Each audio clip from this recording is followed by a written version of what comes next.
Era uma vez na América. Esse filme conta a história de uma amizade ao longo de várias décadas que tem como pano de fundo a vida no crime organizado de uma América em desenvolvimento. E é um filme que, por mais que conte a história de assassinos e criminosos, psicopatas, você sai tocado pela beleza e pela poesia da obra e até desenvolve empatia por essas pessoas. É claro que isso tudo só é possível por causa da direção do mestre Sergio Leone, cineasta italiano, possivelmente um dos maiores diretores, com certeza um dos maiores diretores quando se trata de ritmo, de atmosfera, de linguagem cinematográfica no cinema narrativo. E se você assistiu a sua trilogia dos dólares, ou como também é conhecida, a trilogia do Homem Sem Nome, com o Clint Eastwood, você sabe do que eu estou falando. Ou então Era Uma Vez no Oeste. Leone fez muito poucos filmes e Era Uma Vez na América é o seu último filme e talvez o mais especial. Ele ficou uma década inteira preparando essa obra. E quando o filme foi lançado nos Estados Unidos, ele foi completamente mutilado. O filme, que tem 4 horas, foi lançado com um corte de 1 hora e pouco. Felizmente, hoje em dia, a gente tem todas as versões, inclusive a mais longa de todas, que é a que o Leone considera a sua visão da obra. Eu acho que no Amazon Prime tem uma que é quase isso, mas não é 4 horas e pouco, mas é tipo 4 horas, que também é sensacional. Então, antes de falar sobre comentar alguma das cenas e o significado geral da obra, para mim, eu vou só falar muito brevemente sobre a história do filme, porque eu não tenho a pretensão aqui de explicar todos os detalhes, eu estou assumindo que você já o assistiu, mas basicamente é a vida de 4 gangsters que começam como adolescentes roubando relógios nas ruas de Nova York. Eu acho que é no final da década de 10, possivelmente começo dos anos 20, e que começam a se profissionalizar no crime organizado com uma ligação muito forte entre eles, uma relação de extrema lealdade entre Noodles, o personagem que é adulto vai ser interpretado pelo Robert De Niro, Max, o personagem que vai ser interpretado pelo James Woods, e os outros integrantes, que são o Patsy, o Cockeye e o Dominic, que é o mais jovem de todos, que acaba morrendo ainda quando criança. O filme ele é estruturado com flashbacks e possivelmente sequências de sonhos. A gente tem muitos saltos temporais e, nesse sentido, ele abre margem para diversas interpretações, e eu vou comentar sobre isso. O episódio no qual o Dominic morre é um dos pontos de virada da história. É ali que esses jovens eles se tornam, de maneira mais concreta, assassinos a sangue frio. É quando Bugsy, o gangster que dominava a região e que começava a ser ameaçado por esse grupo de adolescentes, após assassinar o Dominic, perseguindo o grupo, é esfaqueado pelo Noodles.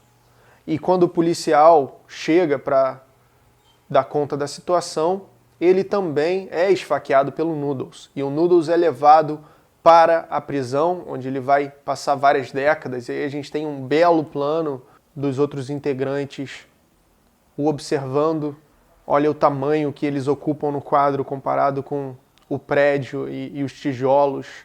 É como se toda a cidade de Nova York, a América, estivesse nos ombros dessas crianças. Essa América cujo futuro ainda é incerto, ainda está se construindo e que é quase um personagem do filme também, marcado pelo tempo ao longo do filme.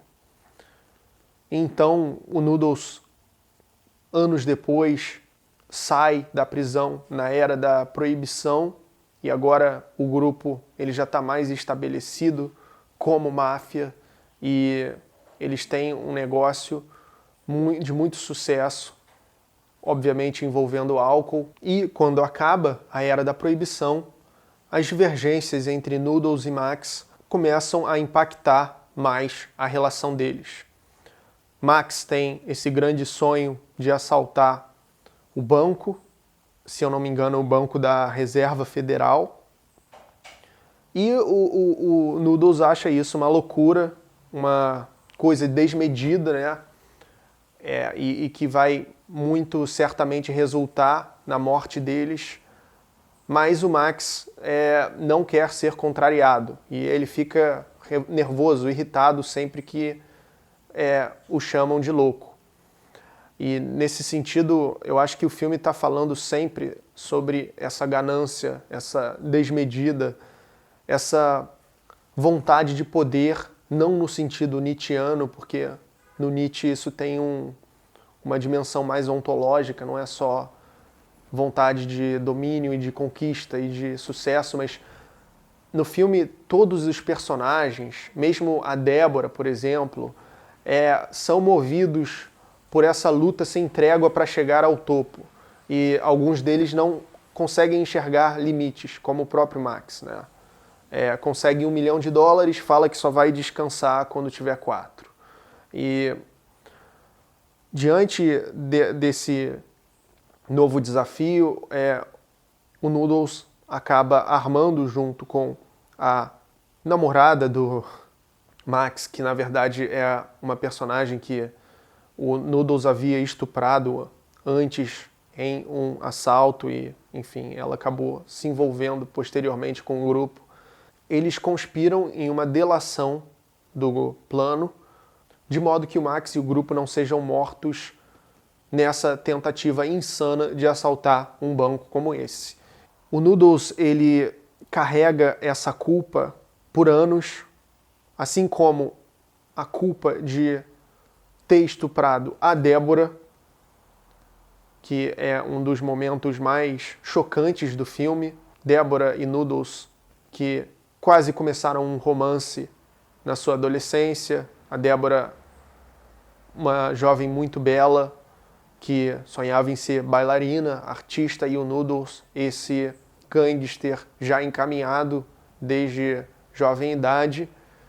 Eles se reencontram e o Noodles até prepara um jantar completamente romântico, aluga um restaurante inteiro e depois a Débora revela que vai para Hollywood e que vai deixá-lo, ou seja, as suas expectativas não são cumpridas, e aí no carro ele vai lá e estupra a Débora. Então, esse personagem ele tem esse contraste que é muito interessante e muito surpreendente e chocante. É o romântico e o estuprador. É um psicopata, é alguém que precisa ter o que ele espera, precisa conseguir a qualquer custo. Então, nem que seja estragando uma relação de décadas por 10 minutos no banco traseiro de um carro, ele não aceita que ele não consiga o que ele queria. E tanto isso quanto a delação marcam o Noodles por décadas, e de modo que ele carrega uma culpa. E quando, nos anos 60, ele volta para Nova York, ele descobre, na verdade, que ele fora, na verdade, o traído e não o traidor. Porque a sua traição do Max, ela foi motivada por amizade, por uma preocupação com o amigo, com a vida dele.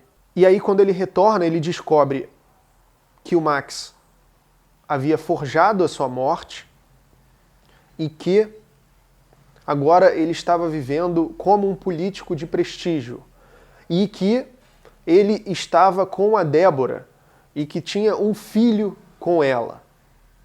Então, a vida do Noodles foi roubada pelo Max, digamos assim. O Noodles foi forçado a viver uma vida low profile, nas sombras, indo dormir cedo, como ele mesmo fala.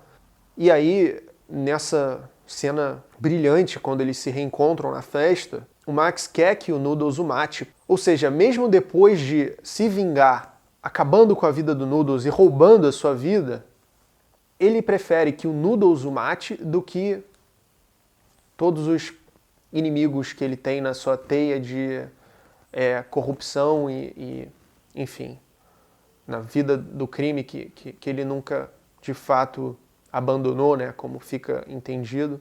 Então, é uma coisa muito interessante como que a amizade ela está sempre pairando sobre os personagens. E esse laço é quase que indissolúvel. É claro que não é sempre uma coisa próspera e harmônica, mas de algum modo ela nunca foi embora em nenhum dos personagens, né? E eles estão sempre acompanhados pela sombra um do outro, o Max e o Noodles. Fica muito claro nessa cena que o Noodles tem sentimentos, que o Max tem sentimentos pelo Noodles. Apesar da delação, apesar de tudo, e ele tem, nesse sentido, uma vontade de permitir que o Noodles se vingue de volta da vingança dele. Ele até fala, quando o amigo trai o amigo ataca de volta, né? E aí, esse pedido para que o Noodles o assassine é, de certa forma, isso. Ele até pega o relógio, que foi o que eles roubaram, né, no seu primeiro encontro nas ruas de Nova York. O Noodles ele se recusa e vai embora pela porta e dá a entender, posteriormente, que o Max se suicida num carro de lixo triturado ali por uma máquina. Mas logo depois que o Noodles vê essa cena, passa um carro dos anos 30 ou dos anos 20. Então, o filme ele também está sempre misturando sonho, realidade, fantasia. E isso nos leva à cena do ópio. Porque circula uma teoria de que todo filme, na verdade, toda parte com eles mais velhos, é um sonho de ópio, uma alucinação do Noodles que não conseguia lidar com a sua culpa. Ele nunca saiu dos anos 30. E há uma declaração do próprio Sergio Leone que alimenta essa teoria. Eu vou ler para vocês. A peculiaridade do ópio é que é uma droga que te faz imaginar o futuro como passado. O ópio cria visões do futuro. Outras drogas só te fazem ver o passado. Então, enquanto Noodles sonha como sua vida poderia ter sido e imagina seu futuro, isto me dá, como um diretor europeu, a possibilidade de sonhar dentro do mito americano. E é isso, a combinação ideal. Nós andamos juntos. Noodles com o seu sonho e eu com o meu. Estes são dois poemas que se fundem. Porque, para mim, Noodles nunca deixa os anos 30. Ele sonha tudo. O filme todo é o sonho de ópio de Noodles, através do qual eu sonho com os fantasmas do cinema e mitos americanos. Era também a intenção do Sergio Leone que o filme fosse uma grande homenagem ao gênero gangster no cinema, a todos os grandes filmes sobre isso. É muito interessante como que a questão da amizade atravessa muitos desses filmes, pelo menos da década de 70, esse filme é de 84, mas o Poderoso Chefão, o Goodfellas nos anos 90, eles todos têm essa questão da amizade, da lealdade no coração da máfia. E uma curiosidade, o Leone ele teve a oportunidade de dirigir o Poderoso Chefão e ele recusou, o que depois ele se arrependeu. E é interessante como que esse filme em termos de estrutura, enredo, ele se assemelha ao Poderoso Chefão 2, por exemplo, os saltos no tempo.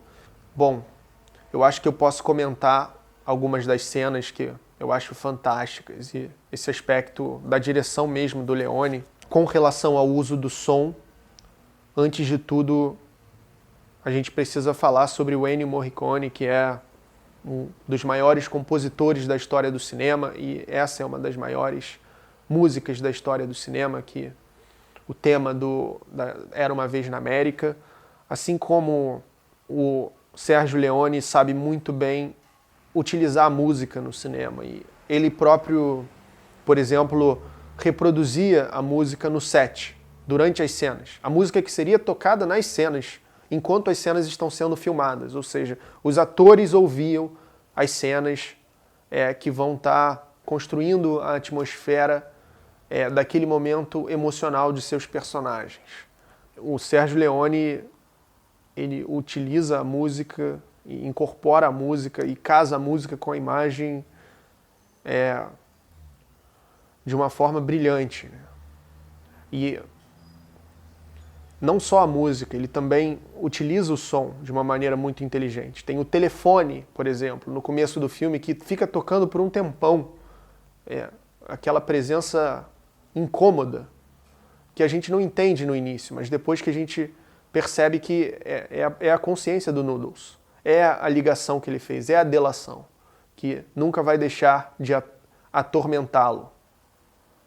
Que mais? A cena do assalto das joias, do estupro da mulher, que eu falei, não a Débora, mas a mulher que depois fica com o Max. Enquanto todo o assalto está acontecendo, a gente tem o som do estupro no fundo por um tempo relativamente longo. Quase que ininterrupto, né? Parece que é algo que se estabiliza e não acaba. Então, a gente também tem, por exemplo, uma cena que é basicamente cinema mudo, quando eles vão trocar os bebês na maternidade. E é quase que uma dança, a interação do Cocai, se eu não me engano, com a enfermeira, e como que toda essa cena é construída, como que a câmera dança com os personagens e a imagem com a música, e é tudo muito cuidadosamente construído. E tem uma delicadeza, uma poesia, assim como os movimentos de câmera, claro, o uso da luz. O Leone está contando essa história que é muito semelhante estruturalmente, em termos de enredo, a um romance, por exemplo, e não à toa é uma adaptação também de uma história que ele, aliás, demorou para conseguir os direitos, chamada The Hoods, e que também se relaciona com outras grandes histórias da literatura, como o Grande Gatsby. Mas o Leone, ele está sempre fazendo isso cinematograficamente, está sempre utilizando os recursos do cinema, e de modo inteligente, não está só usando plano contra plano, roteiro e tal. Não, é tudo... Por exemplo, tem a cena do café também, que os personagens estão ali tomando café e tem uma relação tensa que o Noodles acabou de voltar, ele e o Max estão sempre se provocando ali na sala do Moe. E o café, ele mantém essa tensão, sabe? O barulho da xícara é uma coisa genial. Assim como também as cenas de transição, como a cena que há um salto temporal com o Noodles olhando no espelho da estação de trem, tocando Yesterday dos Beatles, e como que a letra da música dialoga com o filme. E é uma cena muito linda. Ou então a transição com o frisbee, quando o frisbee é jogado, e aí tem outro salto temporal, e é o Noodles saindo da cadeia e recebido pelo Max, e é incrível. Eu estou assumindo que você assistiu, porque vai fazer muito mais sentido ver esse vídeo depois de ter visto essas cenas na sua complexidade imagética. Mas então, esses são só alguns exemplos, e o O filme termina com essa cena do ópio, do Noodles nos anos 30, um close-up dele sorrindo, alterado pelo ópio. Então toda a parte na qual eles são mais velhos, ambientada ali mais ou menos nos anos 60, seria na verdade um sonho de ópio do Noodles, no qual as consequências de suas ações, como o estupro da Deborah e a delação do seu amigo Max, foram resolvidas. A Deborah conseguiu ter sucesso, sem sequelas aparentes, é uma atriz famosa, e o Max é um político de prestígio, rico e que, mais importante que tudo, continua vivo, ao contrário dos outros do grupo. Mas ao mesmo tempo, esse sonho não é tão idealizado assim. Há problemas ali, há conflito nesse futuro, há problemas, há o suicídio do Max, por exemplo. Então, eu acho que o filme funciona exatamente assim, deixando a questão em aberto. Ele consegue comunicar muita verdade sobre os Estados Unidos, sobre o mito americano. Eu gosto como que ele contrasta sempre a imagem de Nova York e o seu submundo do crime. Tem sempre vários planos abertos, que tem os arranha-céus e, ao mesmo tempo, a vida retratada no filme, que é essa vida de violência, de ganância, de assassinato. E eu acho que o filme funciona muito bem por isso, por ter essa abertura poética e interpretativa muito grande. Muito obrigado por assistir. Comente aqui embaixo suas opiniões e fique à vontade para acrescentar a essa análise. Aproveite também para curtir o vídeo para que ele possa aparecer para mais pessoas aqui no YouTube. Na descrição tem o link para a playlist de todos os outros filmes que eu já analisei no canal.